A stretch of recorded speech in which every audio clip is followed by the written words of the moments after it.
Assalamualaikum warahmatullahi wabarakatuh. Perkenalkan, nama saya Amelia Juliana dari Program Studi Pendidikan Luar Sekolah Angkatan 2019. Pada video kali ini saya buat untuk memenuhi tugas pada mata kuliah pemberdayaan perempuan yang berjudul tentang pemberdayaan ibu-ibu melalui usaha produksi kemplang di Desa Lorok, adaptasi dari kesuksesan Desa Tanjung Pering. Yang pertama itu pendahuluan.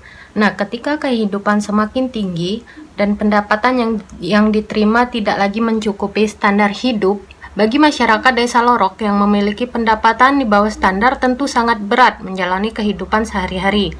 Oleh karena itu, cara yang dapat dilakukan untuk menyelesaikan masalah tersebut adalah dengan memberdayakan masyarakat Desa Lorok secara ekonomi agar menjadi produktif.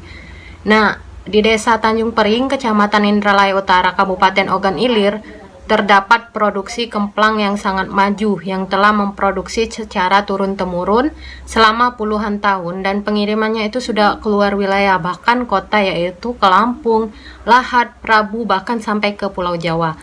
Nah, dari kesuksesan Desa Tanjung Pering, penulis berinisiatif untuk memberdayakan masyarakat Desa Lorok dengan cara yang dilakukan oleh masyarakat Desa Tanjung Pering, yaitu dengan mencoba membuka peluang usaha baru, yaitu usaha kerupuk kemplang.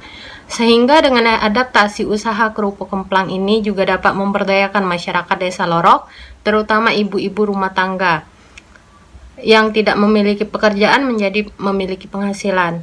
Nah, kesuksesan produksi kemplang di Desa Tanjung Pering membuat penulis berinisiatif untuk melakukan pemberdayaan kepada masyarakat Desa Lorok untuk memproduksi kerupuk kemplang. Oleh karena itu, proposal kegiatannya akan penulis laksanakan memberdayakan ibu rumah tangga Desa Lorok agar menjadi berdaya dan menghasilkan nilai ekonomis melalui usaha produksi kerupuk kemplang. Kemudian identifikasi masalahnya, yaitu karena di Desa Lorok masih banyak ibu-ibu yang tidak memiliki pekerjaan. Nah, setelah mereka melakukan pekerjaan rumah tangganya, mereka berkumpul untuk sekedar bercerita maupun bergosip. Nah, karena permasalahan itulah, maka penulis berinisiatif untuk memberdayakan ibu-ibu itu melalui usaha produksi kerupuk kemplang. Adapun rumusan masalah dan tujuan. Yang pertama, rumusan masalahnya apa saja alat dan bahan dalam pembuatan kemplang. Kedua, bagaimana cara pembuatan kemplang, dan yang ketiga, bagaimana cara memberdayakan masyarakat Desa Lorok, terutama ibu-ibu rumah tangga yang tidak memiliki pekerjaan. Dari rumusan masalah tersebut timbullah tujuan. Yang pertama, untuk mengetahui alat dan bahan pembuatan kemplang. Yang kedua, untuk mengetahui cara pembuatan kemplang, dan yang ketiga, untuk memberdayakan masyarakat Desa Lorok, terutama ibu-ibu rumah tangga yang tidak memiliki pekerjaan. Kemudian pada kajian pustaka, kemplang ini merupakan salah satu jenis makanan tradisional, sejenis kerupuk berbentuk pipih, memiliki rasa gurih dan biasanya disajikan dengan sambal. Kemplang dikategorikan makanan kering. Kemplang dibuat dari bahan ikan sungai seperti ikan tenggiri, gabus, tapa, dan sebagainya yang dicampurkan dengan tepung tapioka. Nah, kemplang juga merupakan salah satu olahan pangan bernilai ekonomis yang cukup tinggi, yang dapat menguntungkan bagi pengusaha industri rumahan. Hal ini disebabkan karena kemplang cukup diminati banyak masyarakat dan menjadi oleh-oleh khas Sumatera Selatan. Terlihat dari banyaknya yang menjajakan kemplang di sepanjang jalan lalu lintas. Kemudian metode pelaksanaan. Di sini terdapat dua metode pelaksanaan. Yang pertama tahap persiapan dan yang kedua tahap pelaksanaan.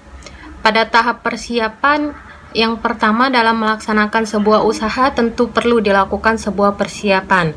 Terlebih dahulu seperti memperhitungkan biaya yang akan dibutuhkan dan berdiskusi dengan semua anggota berapa kilo ikan yang akan diolah menjadi kemplang. Misalkan 10 kilo berarti ikan yang diadon 10 kilo. Tujuan diskusi ini agar tidak ada kesalahan dalam menambahkan bahan lainnya, serta mempersiapkan hal-hal apa saja yang akan dibutuhkan. Nah, pada tahap pelaksanaan, mulai dari tahap pelaksanaan apa yang telah ditentukan pada tahap persiapan, yaitu membuat adonan kemplang hingga melakukan pembentukannya. Setelah itu, adonan kemplang yang sudah dibentuk dikukus dengan peralatan khusus yang telah disiapkan dalam waktu kurang lebih 5 menit. Jika sudah selesai, maka dijemur di bawah terik matahari. Penjemuran kemplang ini bertujuan agar kemplang menjadi kering. Waktu penjemuran diperkirakan saja. Jika kemplang sudah kering, langsung diangkat dan sudah dapat dijual mentahan ataupun digoreng terlebih dahulu. Kemudian pada jadwal pelaksanaan, untuk jadwal kegiatan ini harus ditentukan secara bersama-sama dengan masyarakat yang terkait dalam program pembuatan usaha kemplang. Apalagi pada proses pembuatan kemplang ini melibatkan ibu-ibu rumah tangga yang berada di Desa Lorok. Maka dari itu jadwal kegiatan dapat dilakukan 2 minggu atau 3 kali dalam 1 minggu, mulai dari subuh pukul 4 sampai pukul 10 pagi. Nah, dengan begitu tidak akan mengganggu kewajiban ibu-ibu sebagai rumah tangga. Kemudian pada evaluasi kegiatan, pada tahap ini penulis melakukan evaluasi dari program yang akan penulis jalankan. Penulis menentukan siapa saja sasaran dari program yang akan penulis lakukan dan siapa yang akan diberdayakan dalam program ini. Kemudian penulis juga mencari data terkait cara pembuatan kemplang dari Desa Tanjung Pering. Setelah penulis mendapatkan informasi tentang cara pembuatan kemplang, kemudian penulis mengelompokkan apa saja yang perlu dilakukan pada saat proses produksi, mulai dari tahap persiapan, kemudian tahap pelaksanaan hingga tahap penjualan. Nah, pada anggaran biaya itu dapat dilihat sendiri pada tabel di sini. Jenis pengeluaran itu sudah dirincikan semua dan anggaran biayanya itu diperkirakan sebanyak seperti itu.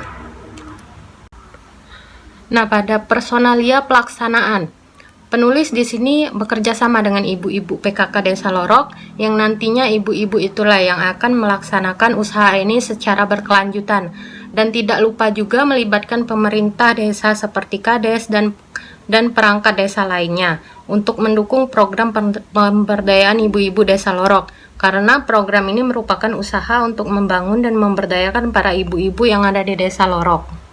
Baik, itulah presentasi saya pada kali ini. Lebih dan kurangnya saya mohon maaf. Saya akhiri. Wassalamualaikum warahmatullahi wabarakatuh.